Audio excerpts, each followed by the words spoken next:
His leadership once appeared rock solid, but the Arab Spring left him with this: a lengthy trial conducted from a courtroom cage. Hosni Mubarak came to power in 1981, taking over after President Anwar Sadat was assassinated. Mubarak portrayed himself as an economic reformer, privatizing industries and encouraging tourism. But the end result was a system that benefited those closest to him and left millions of others with little. Mubarak made enemies throughout his time as leader.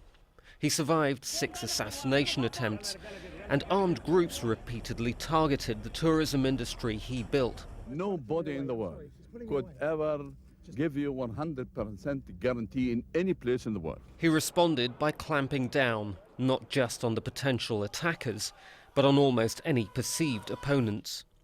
But in January 2011, Egyptians became emboldened after seeing people in neighbouring Tunisia overthrow their longtime leader. Tens of thousands took to the streets of Cairo, calling for more jobs, democracy and the end of Mubarak's rule.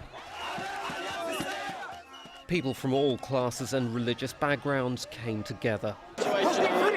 Try to scare the people to move. We're not moving. We have to move. Security forces and Mubarak's supporters tried to crush the demonstrations. After 18 days of protests, more than 800 protesters were killed. Finally, on February the 11th, 2011, his vice president Omar Suleiman announced that Mubarak had resigned. President Mohammed Hosni Mubarak has decided to waive the office of the President of the Republic and instructed the Supreme Council of the Armed Forces to run the affairs of the country. The crowds in Cairo's Tahrir Square erupted with joy. It seemed like the end of a dark chapter in Egyptian history. Mubarak was taken to hospital, and a day later prosecutors ordered he be placed under detention along with his 2 sons. A lengthy trial for corruption and killing protesters during the uprising got underway.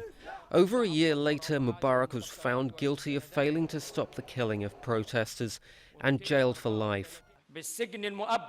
However, the court threw out that conviction at the beginning of last year on technical grounds and ordered a new trial.